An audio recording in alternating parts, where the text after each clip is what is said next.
Hello বন্ধুরা, নতুন একটা ভিডিও নিয়ে আবার চলে আসলাম তোমাদের মাঝে। তো আজকে আমি রান্না করবো লোটে মাছের ভর্তা আলু দিয়ে। তো কড়াইটা উনুন গ্যাসে বসিয়ে দিয়েছি, এর মধ্যে আলু পেঁয়াজটাও দিয়ে দিলাম, দিয়ে ওর মধ্যে একটু মিলিয়ে নিলাম। ওর মধ্যে কাঁচা সর্ষের তেল দিলাম। এই খাবারটা খেতে এত সুন্দর হয় না, বলার মতন না, একতলা ভাত খাওয়া যায়। ওর মধ্যে আদা বাটা, জিরে বাটা দিয়ে দিলাম, কাঁচা লঙ্কা বাটা দিয়ে একসাথে মিক্স করে ওটা মেখে নেবো ভালো করে। মেখে নুন হলুদ দিয়ে দেবো, একটু মিক্সচারটা ধুয়ে জলটা দিয়ে দিলাম, দিয়ে ভালো করে মশলাটা মিশালাম হাত দিয়ে। মিলানোর পরে তোমরাও লোটে মাছ এভাবে বাড়িতে বানিয়ে খেতে পারো, দারুণ লাগে খেতে। তো একটু জল দিয়ে দিলাম, দেওয়ার পরে ঢাকার মধ্যে একটু মশলা ছিল ওটাও দিয়ে দিলাম।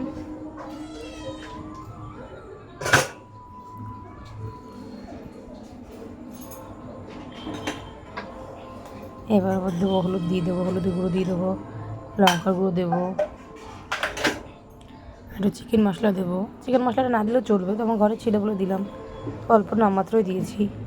তারপরে ওইগুলো দিয়ে নুন দিলাম, নুন দিয়ে ভালো করে মশলাটা যা করলাম, ভালো করে মেখে নিলাম।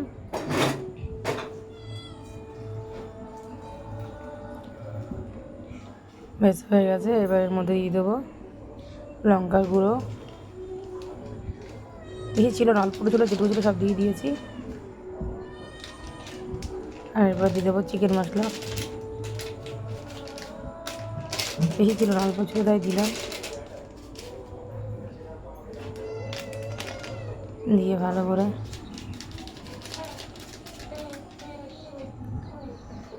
করে মিলিয়ে নিলাম।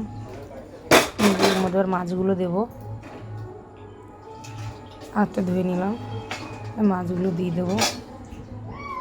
সব কটা মাছ দেবো না, কয়েকটা মাছ দেবো, আর 2-4টা মাছ বিড়ালের জন্য রাখবো।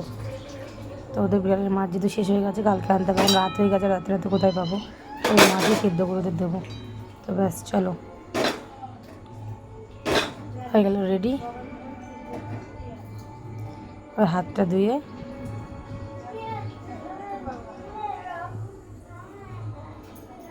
ব্যাস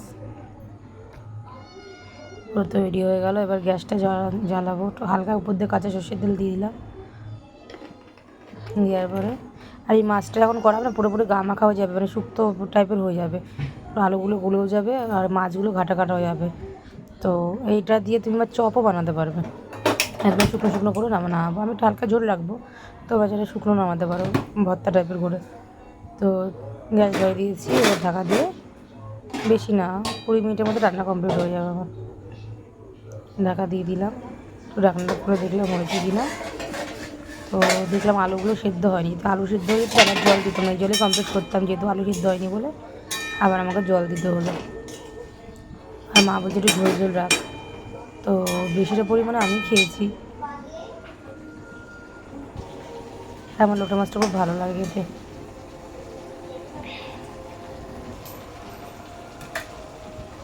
ভালো করে নাড়াচাড়া দিয়ে, আর আমাদের রান্নাঘর লাইটটা না একদম খারাপ, মানে আমাদের ডাইনিং রুমের লাইটে এই লাইটটা আসছে, রান্নাঘর লাইটটা না খুলে রেখেছে, এবার লাগানো হয়নি। তো লাল আলো, রান্নাটা ভালো বোঝা যাচ্ছে না, তাই কালারটা খুব সুন্দর এসেছিলো। নাড়াচাড়া দিলাম, দেখলাম আলুটা সিদ্ধ হয়েছে কিনা, দেখলাম আলুটা সিদ্ধ হয়নি, তো আমাকে জল দিতে হলো। সবসময় রান্নার মধ্যে গরম জল ইউজ করা ভালো, কিন্তু তখন গরম জল করার জন্য আমাকে কাঁচি দিতে হলো। জল দিয়ে নাড়াচাড়া দিলাম, মা বলছে একটু ঝোল ঝোল রাখবো, তো এতটা ঝোল রাখবো না, ঝোল টানাবো, না ঝোল না শুকনো, মানে মিডিয়াম রাখবো। ঢাকা দিয়ে দেবো, চলো হয়ে গেছে রেডি। এবার ভাত বসাতে হবে, আবার ভাত বসিয়ে দিলাম গ্যাসের উপর। আজকে রাতে এটাই রান্না করেছিল, লোটে মাছ আর ভাত। বন্ধুরা টাটা।